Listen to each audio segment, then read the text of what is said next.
While the situation in Gaza is very tragic, the blood is spilling every day, the situation in the West Bank is not less serious. People here feel like they're helpless. When you talk to these families, they tell you it's not new. Israel has always been violent against us. Now, the timing of it is making violence increase, and there's less attention here in the occupied West Bank. I'm Nida Ibrahim, Jazeera's correspondent in the occupied West Bank. And between us, it's been one heartbreaking story after another.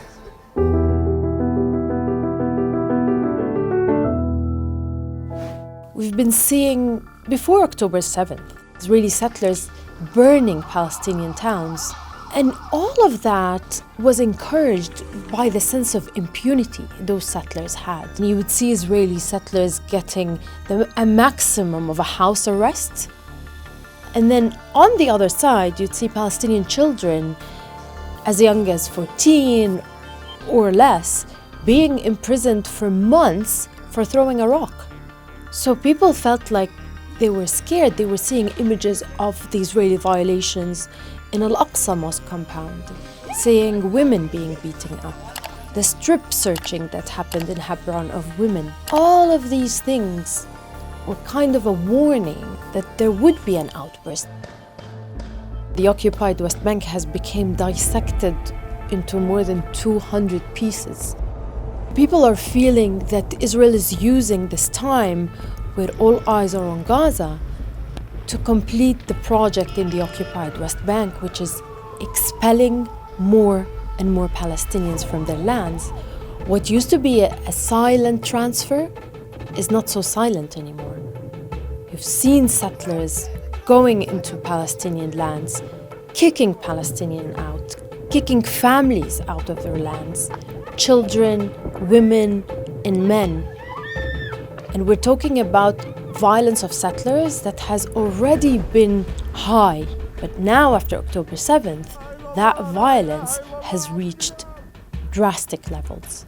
One of the people who have been killed was someone I knew since 2011. His name is Ibrahim Wadi. He was participating in a funeral. He was bringing the bodies of 4 Palestinians who have been killed by settlers, when a convoy of settlers stopped them in the street, shot them, killed Ibrahim and his son.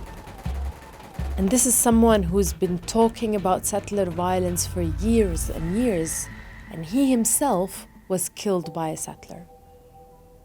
Sometimes when we're covering, it's hard to count how many raids are taking place in the occupied West Bank. You see them in the north and in the south and in refugee camps and in Jenin.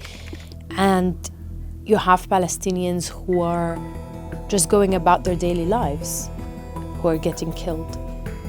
You have children who are killed.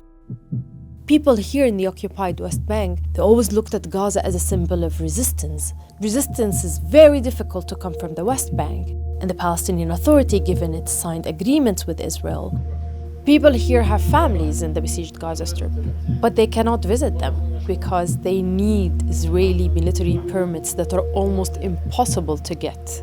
So you have families who have been separated, and yet they're following the news of them being killed. One thing I've been noticing more and more over the past years, but more so now in this war, that people feel that they're totally alone, that they've been left by the world battling one of the strongest armies. I think there's a lot that is not being talked about enough about Palestinians and their struggles, about expecting the victim to be a perfect one, about expecting Palestinians to abide by all the morals and the laws when they feel that they're being cracked down upon every day, that they feel that their whole existence is in question.